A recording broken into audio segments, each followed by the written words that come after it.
लीजिए हम लिख रहे हैं यहाँ पर a power n b power m where n plus m is equal to even.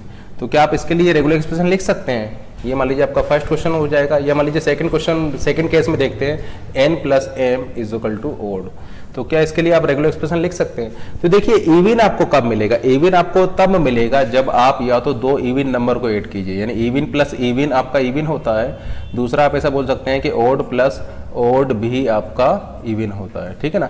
तो या तो n और m दोनों इवन हो, या फिर n और m दोनों ओड होंगे, तब आपको n plus m is equal to even वाली कंडीशन सेटिस्फाई होगी। तो इसके लिए रेगुलर एक्सप्रेशन क्या हो जाएगा? मान लीजिए हम दोनों इवन ले रहे हैं, ठीक है ना। तो a आपके इवन है कॉन्केटिनेट, b भी आपके इवन है।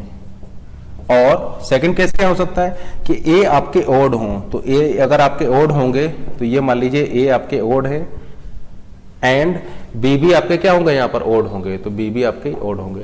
तो ये फर्स्ट क्वेश्चन के लिए आपका रेगुलर एक्सप्रेशन हो जाएगा, जहां पर फर्स्ट केस हो जाएगा कि नंबर ऑफ ए भी इवन है, नंबर ऑफ बी भी इवन है, और सेकंड केस हो जाएगा कि नंबर ऑफ ए आपके ओड है एंड नंबर ऑफ बी आपके भी ओड है। तो ओड प्लस ओड भी आपका इवन हो जाएगा। सेकंड केस देखिए, n plus M is equal to odd. तो ओड आपको कब मिलेगा? ओड आपको तब मिलेगा जब या तो नंबर ऑफ ए इवन है एंड नंबर ऑफ बी आपके ओड हो, या फिर नंबर ऑफ ए आपके ओड हो एंड नंबर ऑफ बी आपके इवन हो। तो ये रेगुलर एक्सप्रेशन हो जाएगा सेकंड केस में। तो इस रेगुलर एक्सप्रेशन के कॉरस्पॉन्डिंग लैंग्वेज क्या हो जाएगा? तो लैंग्वेज हो जाएगा set of all strings ending with A और ए बी बी, ठीक है ना। Set of all strings ending with A और बी बी। तो ये लैंग्वेज हो जाएगा इस रेगुलर एक्सप्रेशन के corresponding. At least two length string के लिए आपका क्या रेगुलर एक्सप्रेशन हो जाएगा? लैंग्वेज है मान लीजिए at least set of all at least two length string, ठीक है ना।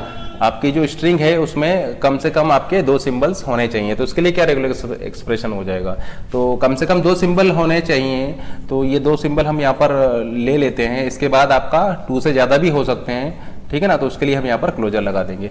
तो ये रेगुलर एक्सप्रेशन हो जाएगा set of all strings having at least two symbol, ठीक है ना। तो कम से कम दो सिंबल तो यहाँ पर होंगे ही। और इसको आप इस तरीके से भी लिख सकते हैं, A plus B closure A plus B, या इसको आप इस तरीके से भी लिख सकते हैं, A plus B closure A plus B, या आप इसको इस तरीके से भी लिख सकते हैं, सिग्मा क्लोजर सिग्मा या सिग्मा क्लोजर सिग्मा। तो ये आपको क्या दे रहा है? Set of all strings having at least two symbol, कम से कम दो सिंबल्स तो वहां पर होंगे। अगर मान लीजिए हम इसको एग्जैक्टली कर देते हैं इसे, ठीक है ना, एग्जैक्टली टू लेंथ स्ट्रिंग्स, अगर मान लीजिए आपका इक्वल टू 2 हो जाता है।